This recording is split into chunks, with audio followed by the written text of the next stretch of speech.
AWC is finally back for Season 6 in what many would consider the greatest era of Formula 1 racing, the small, lightweight, nimble cars powered by the screaming V10 engines from the early 2000s. As always, we are in Hockenheim for round number 1, so let's see how the drivers get on in the first qualifying session of the season. Max coming into the hairpin here, and he gets the car stopped quite nicely, but was that a bit too much of a cut? Yes, it was. Dax invalidating the lap time there and aborting the attempt. So, Sod 85 with a 12.6 first sector. That's even quicker than Dax. So let's see what he can do coming into the second sector. Got some traffic in front of him. That's going to affect his vision slightly, but he manages to make it out ahead as he comes into the third sector through the right-hander. Very tricky corner. The rear end can get very loose there. But into the final sector now, taking it pretty nicely, it looks like, through the final two corners. He's facing some serious understeer at his final few corners as Pedro goes up to P1 with a 104, and Sod 85 an entire second faster. Chris Boy 2 tenths behind, and Yishi 8 tenths behind Sod. So that's a very impressive lap time from the Greek driver as Poco goes up to P3 with a 104.4.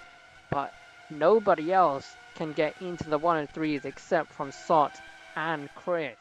As Wyside, he is here, and he's a few tenths behind Sot in the first sector, 2 tenths behind his teammate in sector 1. But can he make up some time in sector 2? That didn't look too good in the hairpin there.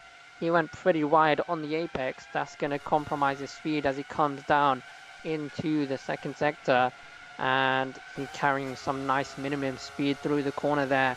And now into the final sector. Once again, this high-speed right-hander, very tricky to get right. But it looks like he maybe took that a bit too cautiously there. He had some room to spare on the exit.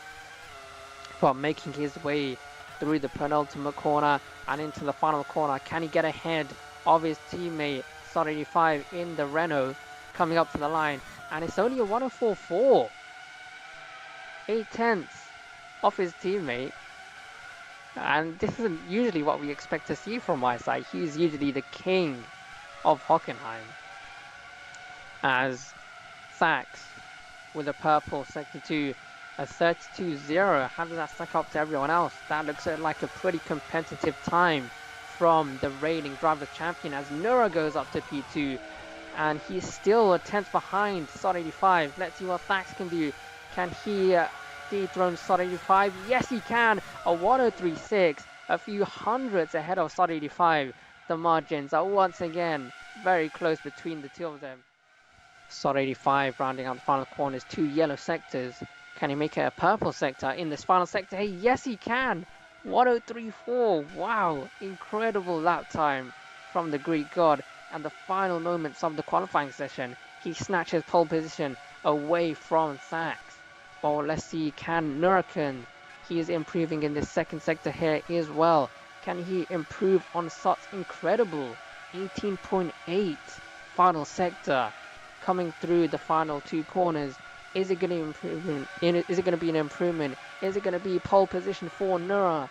No, it isn't. He improves his lap time, but he doesn't improve in position.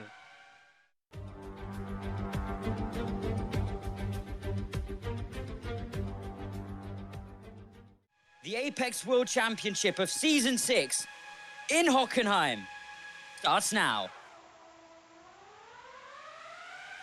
And a good start off the line from Sod. Look at Thax as he gets right behind. It's a huge battle on the back there, but the two are side by side. They cut the first turn, and now Nura can have a fight. Watch Wyside on the outside here. It's Thax just peeling ahead of the Renault. And that Marlboro Red, of course, leads it through the first two turns. Thax got what he needed. Thax got the good start. But watch out for Sot. Watch out for Nura in that bright yellow Jordan as we head down into the sharp turn 6. Sharpest corner on the calendar. Many cars going wide. But one of them isn't Thax. And he's now going to build up a gap over Sot, who's getting the pressure from Nura and his teammate Wyside behind. Watch for Crackdev in the other Ferrari, replacing Dungeon here for today. As the battle continues, BMWs, Saubers, Jordans, everywhere as we head into the final sector and into the stadium section here. As Nura gets to the inside of Waisai and Sot. And he might get second here. They're still side by side for second. Sot's still fighting. He's not giving up. Lap 1 done. Lap 2 begins. Fastest lap for Alan, surprisingly enough. Sot cuts the first corner again, as does Thax. But that gives Nura some space and gives the yellow Jordan second. Yeah, the Constructor Championship is actually looking like it's going to be going towards Ferrari this season, as Crackdev is in P7 fighting Steve in the McLaren 4P8 here as we come onto the DRS straight. Oh, there's no DRS obviously in these classic cars. Yeah, that's one team that's been very disappointing actually so far, McLaren. You'd think, I mean, it's McLaren, come on, like they are, well, we are as Ferrari. The Ferrari. We've got a Ferrari off, that's Crackdev. Off at the turn 6 hairpin. What happened? I don't know. Oh, I think he may have overshot it there. He broke too late, went off, but instead of just trying to keep the turning going and maybe taking a penalty, he just stopped there. Oh, there's a crash. And now he's down. Oh, we got a crash. We've got a big accident down there in the gravel trap, and that's seen, and he was gone for a bit, but we didn't see it. The Jaguar is in shreds, and unlike its animal that it shares the name of, it's not going very quickly anymore. Because consistency will pay up over winning a few races and then crashing. Oh, Chris Boy. 1 around. And that is the risk we were talking about of taking that turn 1 cut. If you turn in a millisecond too early, you're going to be spinning right round. And that's going to be Chris Boy down towards that P5 or P6. And he got lucky to get away with that. Oh, Nura's in. Comes in. For Inters, that's looks like a lap too early maybe. Only 12% rate. Maybe. But that might be desperation. Yeah, maybe. But we'll have a look at the lap time later to see if the Inters are faster than the slick tyres. But we have to remember the slick tyres are also quite worn out at this point. 13 laps on a set of slick tyres. They're probably going to be around 80% or something like that at this point in the race. So, has Sot come in as well? Yes, he has. He has, yeah. So now the conversation might be shifting to has Thax ate out a lap too late. We'll find out. To be honest, I don't think a lap is really, if you look at the sector times, staying out a lap too early hasn't really affected him much, as now he comes in. Yeah, now he's in. Thax is in. Thax is in. I think this lap is just where the crossover occurs, because Nura was slower than Thax, but Sot was faster than Thax. So it's just a case of who can get more comfortable on the tyres at this point, as we see a Sauber coming out of the pit. Yes, Chris Boy. That's Chris. He gets ahead, but Chris Boy hasn't pitted yet. Yeah. So makes sense. He's going to have to come in, and Thax might just run right past him before Chris Boy gets a chance to come into the pit lane. But he's ahead of Nura by over 2 seconds, ahead of Sot by quite a few more seconds. Oh, Nura, he made a mistake. Oh, yes, it was. Yes. And wait, look, go back. Thax has got it as well. Thax got a penalty as well. Oh no, it's just a warning. An invalidation, just a warning, but still. So now Thax has run off into the distance, 4.4 seconds. Here comes Sot for second. To the inside. Nura can't fight back. He goes wide. He didn't have the grip through turn 10. And now the Greek god is back up into second spot. What's happened to Chris Boy? He's gone to he's slowed dramatically. He's pitted. Yeah. Is that the right move? It's definitely too early. We just saw him having some oversteer on the exit of the corner coming onto the straight here. So I think he's going to be struggling, and Alan is catching up massively to Chris Boy, and he might even get ahead.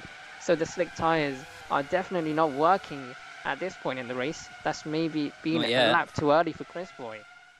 Let's go round one more time here in Hockenheim, where it's all to do. Sot and Thax, Sot and Nura, are all they're together again. So Sot made a mistake or something, or he was now struggling with the lack of grip. And this changes everything because now Nura's got second. He goes wide, cuts the corner a little bit. He might get a warning for that. And now Sot is all over the rear of that Jordan. One last push to the line. One slow, hard, ugly, struggle-filled lap of racing here in Hockenheim. Sot to the inside, loses a bit of grip on the exit. Foot to the floor again, and Nura keeps second. But by a whisker. Or has he? Surely, no, Sot's got it. Sot's got it now. Back to Thax. As he's about to cross the finish line, he gained time over these two. We'll see these guys again over the finish line. But for Thax, new colours. But same old team and same old incredible performance. And as the crowd roar through the final turn, the reigning world champion is here to stay. Thax wins in Hockenheim. Sot has dropped Nura right at the end. He can't fight anymore. And the Greek god takes second. Nura third. Well, Chris Boy hasn't managed to... Let's have a look at Chris Boy. What can he do on the slick tyres? Looks like he's just going to miss out on P4. As... Oh, or is he? Coming out the final corner. Is it going to be Steve in P4? Yes, it is. And Chris Boy got so close to overtaking the both of them. If he stayed out maybe a lap later on the Inters, he could have got P4. But yeah, very good performance from Chris. But over at the Scuderia, Thax wins. Makes it another victory. Second in a row.